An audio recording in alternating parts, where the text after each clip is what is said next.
नमो बुद्धाय। संस्कृति मंत्री श्रीमान गजेंद्र सिंह शेखावत जी, minority affairs minister Shri Kiran Rijiju जी, भंते भदंत राहुल बोधी महाथेरो जी, वेनरेबल चांगचुप छौदेन जी, महासंघ के सभी गणमान्य सदस्य, एक्सेलेंसीज, डिप्लोमेटिक कम्युनिटी के सदस्य, बुद्धिस्ट स्कॉलर्स, धम्म के अनुयायी, देवी और सज्जनों, आज एक बार फिर मुझे अंतर्राष्ट्रीय अभिधम्म दिवस के कार्यक्रम में शामिल होने का सौभाग्य मिला है। अभिधम्म दिवस हमें याद दिलाता है कि करुणा और सद्भावना से ही हम दुनिया को और बेहतर बना सकते हैं। इससे पहले 2021 में कुशीनगर में ऐसा ही आयोजन हुआ था। वहां उस आयोजन में भी मुझे शामिल होने का सौभाग्य मिला था और ये मेरा सौभाग्य है कि भगवान बुद्ध के साथ जुड़ाव की जो यात्रा मेरे जन्म के साथ ही शुरू हुई है, वो अनवरत जारी है।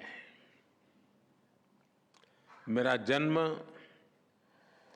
गुजरात के उस वडनगर में हुआ जो एक समय बौद्ध धर्म का महान केंद्र हुआ करता था। उन्हीं प्रेरणाओं को जीते जीते मुझे बुद्ध के धम्म और शिक्षाओं के प्रसार के इतने सारे अनुभव मिल रहे हैं। पिछले 10 वर्षों में भारत के ऐतिहासिक बौद्ध तीर्थस्थानों से लेकर दुनिया के अलग अलग देशों तक, नेपाल में भगवान बुद्ध की जन्मस्थली के दर्शन, मंगोलिया में उनकी प्रतिमा के अनावरण से लेकर श्रीलंका में वैशाख समारोह तक मुझे कितने ही पवित्र आयोजनों में शामिल होने का अवसर मिला है। मैं मानता हूं संघ और साधकों का ये संग, ये भगवान बुद्ध की कृपा का ही परिणाम है। मैं आज अभिधम्म दिवस के इस अवसर पर भी आप सभी को और भगवान बुद्ध के सभी अनुयायियों को अनेक अनेक शुभकामनाएं देता हूं। आज शरद पूर्णिमा का पवित्र पर्व भी है। आज ही भारतीय चेतना के महान ऋषि वाल्मीकि जी की जन्म जयंती भी है। मैं समस्त देशवासियों को शरद पूर्णिमा और वाल्मीकि जयंती की भी बधाई देता हूं। आदरणीय साथियों, इस वर्ष अभिधम्म दिवस के आयोजन के एक साथ एक ऐतिहासिक उपलब्धि भी जुड़ी है। भगवान बुद्ध के अभिधम्म, उनकी वाणी, उनकी शिक्षाएं जिस पाली भाषा में ये विरासत विश्व को मिली है, इसी महीने भारत सरकार ने उसे क्लासिकल लैंग्वेज, शास्त्रीय भाषा का दर्जा दिया है। और इसलिए आज ये अवसर और भी खास हो जाता है। पाली भाषा को क्लासिकल लैंग्वेज का ये दर्जा, शास्त्रीय भाषा का ये दर्जा, पाली भाषा का ये सम्मान भगवान बुद्ध की महान विरासत का सम्मान है। आप सभी जानते हैं, अभिधम्म धम्म के निहित है। धम्म को, उसके मूल भाव को समझने के लिए पाली भाषा का ज्ञान आवश्यक है।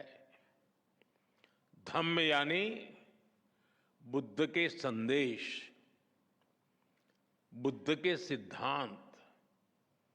धम्म यानी मानव के अस्तित्व से जुड़े सवालों का समाधान। धम्म यानी मानव मात्र के लिए शांति का मार्ग। धम्म यानी बुद्ध की सर्वकालिक शिक्षाएं। और धम्म यानी समूची मानवता के कल्याण का अटल आश्वासन।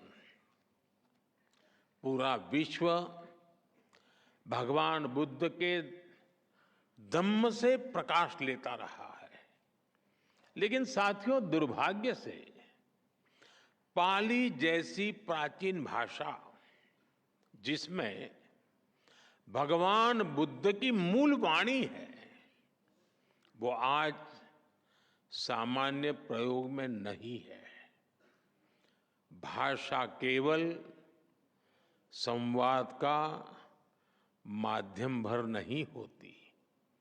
भाषा सभ्यता और संस्कृति की आत्मा होती है। हर भाषा से उसके मूल भाव जुड़े होते हैं।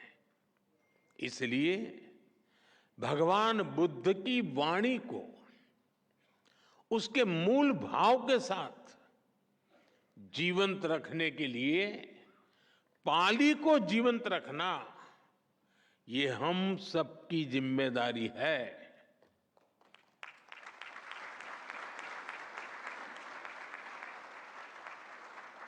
मुझे खुशी है कि हमारी सरकार ने बड़ी नम्रतापूर्वक ये जिम्मेदारी निभाई है।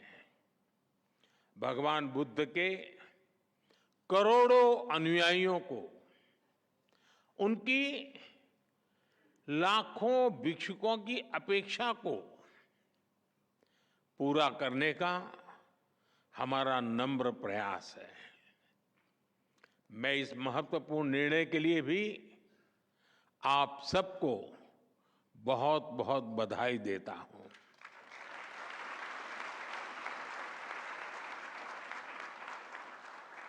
आदरणीय साथियों,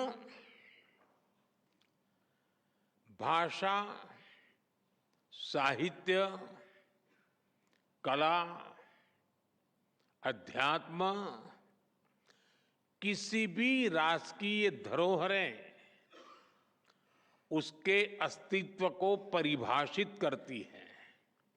इसलिए आप देखिए, दुनिया के किसी भी देश में कहीं कुछ 100 साल पुरानी चीज मिल भी जाती है तो उसे पूरी दुनिया के सामने गर्व से प्रस्तुत करता है। हर राष्ट्र अपनी हेरिटेज को अपनी पहचान के साथ जोड़ता है, लेकिन दुर्भाग्य से भारत इस दिशा में काफी पीछे छूट गया था। आजादी के पहले भारत की पहचान मिटाने में लगे आक्रमणकारी और आजादी के बाद गुलामी की मानसिकता के शिकार लोग भारत में एक ऐसे इकोसिस्टम का कब्जा हो गया था जिसने हमें उल्टी दिशा में धकेलने के लिए काम किया। जो बुद्ध भारत की आत्मा में बसे हैं, आजादी के समय बुद्ध के जिन प्रतीकों को भारत के प्रतीक चिन्हों के तौर पर अंगीकार किया गया, बाद के दशकों में उन्हीं बुद्ध को भूलते चले गए। पाली भाषा को सही स्थान मिलने में 7 दशक ऐसे ही नहीं लगे। लेकिन साथियों, देश अब उस हीन भावना से मुक्त होकर आत्मसम्मान, आत्मविश्वास, आत्मगौरव के साथ आगे बढ़ रहा है। देश इसी बदौलत बड़े फैसले कर रहा है। इसलिए आज एक और पाली भाषा को शास्त्रीय भाषा, क्लासिकल लैंग्वेज का दर्जा मिलता है, तो साथ ही यही सम्मान मराठी भाषा को भी मिलता है।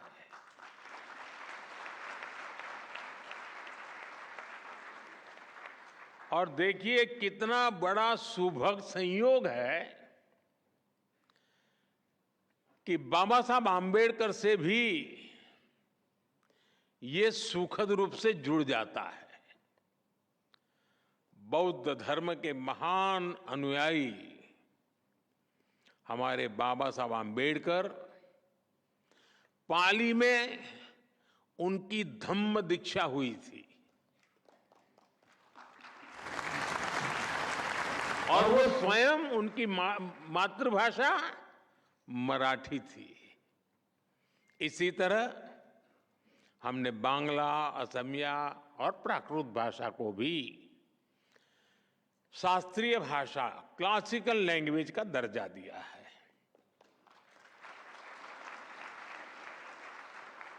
साथियों, भारत की ये भाषाएं ही हमारी विविधता को पोषित करती है। अतीत में हमारी हर भाषा ने राष्ट्र निर्माण में अहम भूमिका निभाई है। आज देश ने जो नई राष्ट्रीय शिक्षा नीति अपनाई है, वो भी इन भाषाओं के संरक्षण का माध्यम बन रही है। देश के युवाओं को जब से मातृभाषा में पढ़ाई का विकल्प मिला है, मातृभाषाएं और ज्यादा मजबूत हो रही है। साथियों, हमने अपने संकल्पों को पूरा करने के लिए लाल किले से पंच प्राण का विजन देश के सामने रखा है। पंच प्राण यानी विकसित भारत का निर्माण, गुलामी की मानसिकता से मुक्ति, देश की एकता, कर्तव्यों का पालन और अपनी विरासत पर गर्व। इसलिए आज भारत तेज विकास और समृद्ध विरासत के दोनों संकल्पों को एक साथ सिद्ध करने में जुटा हुआ है। भगवान बुद्ध से जुड़ी विरासत का संरक्षण इस अभियान की प्राथमिकता है। आप देखिए, हम भारत और नेपाल में भगवान बुद्ध से जुड़े स्थानों को बुद्ध सर्किट के रूप में विकसित कर रहे हैं। कुशीनगर में इंटरनेशनल एयरपोर्ट भी शुरू किया गया है। लुम्बिनी में India international centre for Buddhist culture and heritage का निर्माण हो रहा है। लुम्बिनी में ही बुद्धिस्ट यूनिवर्सिटी में हमने डॉक्टर बाबा साहब Ambedkar chair for Buddhist studies की स्थापना भी की है। बोधगया, श्रावस्ती, कपिलवस्तु, सांची, सतना और रीवा जैसे कई स्थानों पर कितने ही डेवलपमेंट प्रोजेक्ट चल रहे हैं। 3 दिन बाद 20 अक्टूबर को मैं वाराणसी जा रहा हूं, जहां सारनाथ में हुए अनेक विकास कार्यों का लोकार्पण भी किया जाएगा। हम नए निर्माण के साथ साथ अपने अतीत को भी सुरक्षित कर रहे हैं। पिछले 10 वर्षों में हम 600 से ज्यादा प्राचीन धरोहरों, कलाकृतियों और अवशेषों को दुनिया के अलग अलग देशों से वापस भारत लाए हैं। 600 से ज्यादा। और इनमें से कई अवशेष बौद्ध धर्म से संबंधित है। यानी बुद्ध की विरासत के पुनर्जागरण में भारत अपनी संस्कृति और सभ्यता को नए सिरे से प्रस्तुत कर रहा है। आदरणीय साथियों, भारत की बुद्ध में आस्था केवल अपने लिए ही नहीं, बल्कि पूरी मानवता की सेवा का मार्ग है। दुनिया के देश जो भी बुद्ध को जानने और मानने वाले लोग हैं, उन्हें हम इस मिशन में एक साथ ला रहे हैं। मुझे खुशी है, दुनिया के कई देशों में इस दिशा में सार्थक प्रयास भी किए जा रहे हैं। म्यांमार, श्रीलंका, थाईलैंड समेत कई देशों में पाली भाषा में टीकाएं संकलित की जा रही है। भारत में भी हम ऐसे प्रयासों को तेज कर रहे हैं। पारंपरिक तरीकों के साथ साथ हम पाली को ऑनलाइन प्लेटफॉर्म्स, डिजिटल आर्काइव्स और ऐप्स के जरिए भी प्रमोट करने की तरफ आगे बढ़ रहे हैं।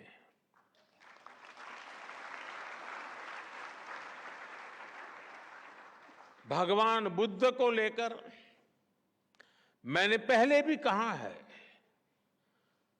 बुद्ध बोध भी है और बुद्ध शोध भी है। इसलिए हम भगवान बुद्ध को जानने के लिए आंतरिक और एकेडमिक दोनों तरह की रिसर्च पर जोर दे रहे हैं। और मुझे खुशी है कि इसमें हमारे संघ, हमारे बौद्ध संस्थान, हमारे भिक्षुगण इस दिशा में युवाओं का मार्गदर्शन कर रहे हैं। आदरणीय साथियों, 21वीं सदी का ये समय आज विश्व की जियो पॉलिटिकल परिस्थिति आज एक बार फिर विश्व कई अस्थिरताओं और आशंकाओं से घिरा है। ऐसे में बुद्ध न केवल प्रासंगिक है बल्कि अपरिहार्य भी बन चुके हैं।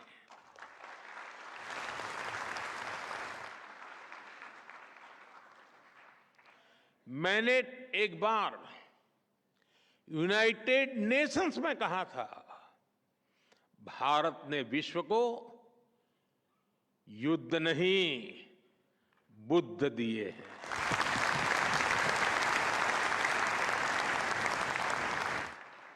और आज मैं बड़े विश्वास से कहता हूं, पूरे विश्व को युद्ध में नहीं बुद्ध में ही समाधान मिलेंगे।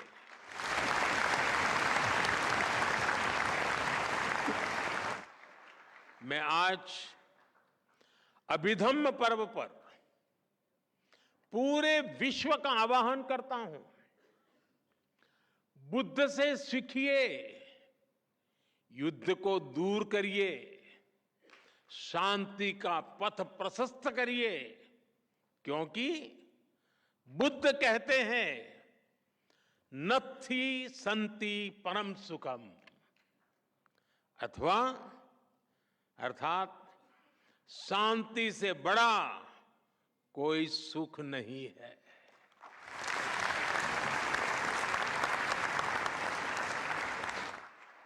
भगवान बुद्ध कहते हैं नहीं वैरेन वैरानी सम्मन्ति कुदाचनम अवैरेन च सम्मन्ति एस धम्मो सनंततो। वैर से वैर, दुश्मनी से दुश्मनी शांत नहीं होती। वैर अवैर से, मानवीय उदारता से खत्म होता है।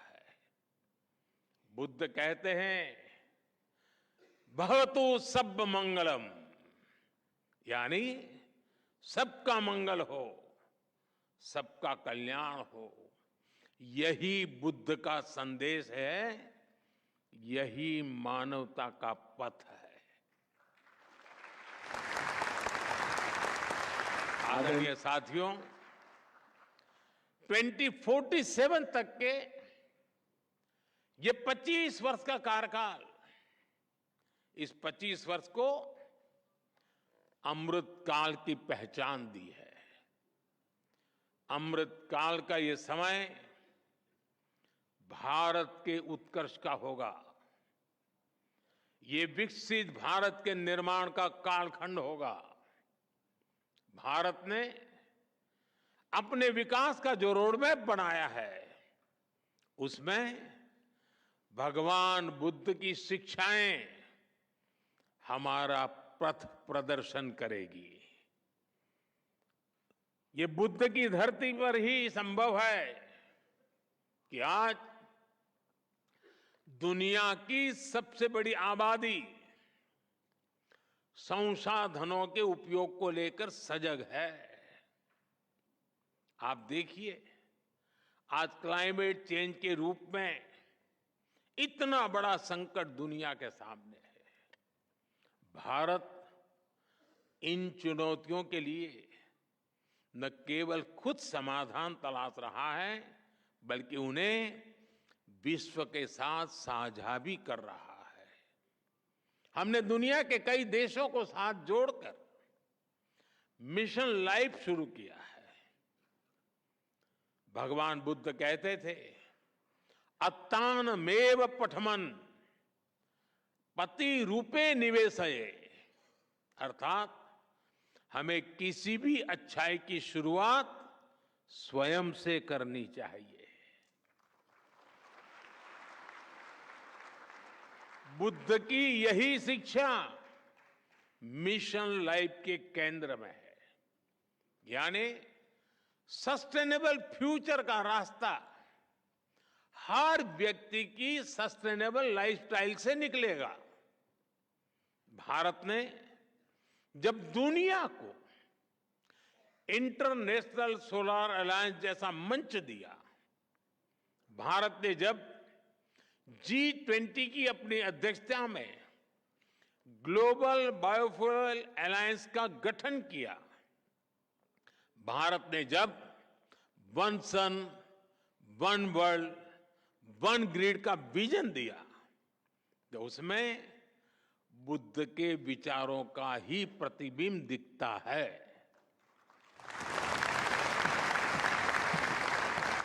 हमारा हर प्रयास दुनिया के लिए सस्टेनेबल फ्यूचर को सुनिश्चित कर रहा है। India, middle east, Europe economic corridor हो, हमारा ग्रीन हाइड्रोजन मिशन हो, भारतीय रेलवे को 2030 तक नेट जीरो करने का लक्ष्य हो, पेट्रोल में इथेनॉल ब्लेंडिंग को बढ़ाकर 20% तक करना हो, ऐसे कई तरीकों से हम इस धरती की रक्षा का अपना मजबूत इरादा दिखा रहे हैं, जता रहे हैं। साथियों, हमारी सरकार के कितने ही निर्णय बुद्ध, धम्म और संघ से प्रेरित रहे हैं। आज दुनिया में जहां भी संकट की स्थिति होती है, वहां भारत फर्स्ट रिस्पॉन्डर के रूप में मौजूद रहता है।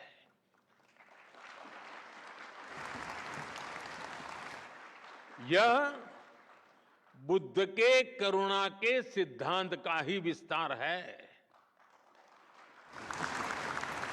चाहे तुर्की में भूकंप हो, श्रीलंका में आर्थिक संकट की स्थिति हो, कोविड जैसी महामारी के हालात हो, भारत ने आगे बढ़कर मदद का हाथ बढ़ाया है। विश्व बंधु के रूप में भारत सबको साथ लेकर चल रहा है। आज योग हो या मिलेट से जुड़ा अभियान, आयुर्वेद हो या नेचुरल फार्मिंग से जुड़ा अभियान, हमारे ऐसे प्रयासों के पीछे भगवान बुद्ध की भी प्रेरणा है। आदरणीय साथियों, विकसित होने की तरफ बढ़ रहा भारत अपनी जड़ों को भी मजबूत कर रहा है। हमारा प्रयास है कि भारत का युवा साइंस और टेक्नोलॉजी में विश्व का नेतृत्व करे और साथ ही हमारा युवा अपनी संस्कृति और अपने संस्कारों पर भी गर्व करे। इन प्रयासों में बौद्ध धर्म की शिक्षाएं हमारी बड़ी मार्गदर्शक है। मुझे भरोसा है हमारे संतों और भिक्षुकों के मार्गदर्शन से, भगवान बुद्ध की शिक्षाओं से हम सब साथ मिलकर निरंतर आगे बढ़ेंगे।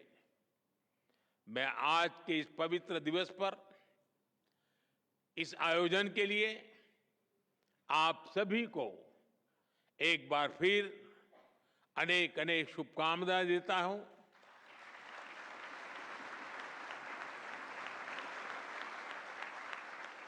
और पाली भाषा शास्त्रीय भाषा बनने के गौरव के साथ साथ उस भाषा के संरक्षण संवर्धन के लिए हम सबकी एक सामूहिक जिम्मेवारी भी बनता है। उस संकल्प को हम लें, उसे पूरा करने का प्रयास करें। यही अपेक्षाओं के साथ मैं फिर एक बार आप सबका बहुत बहुत धन्यवाद करता हूं। नमो बुद्धाय।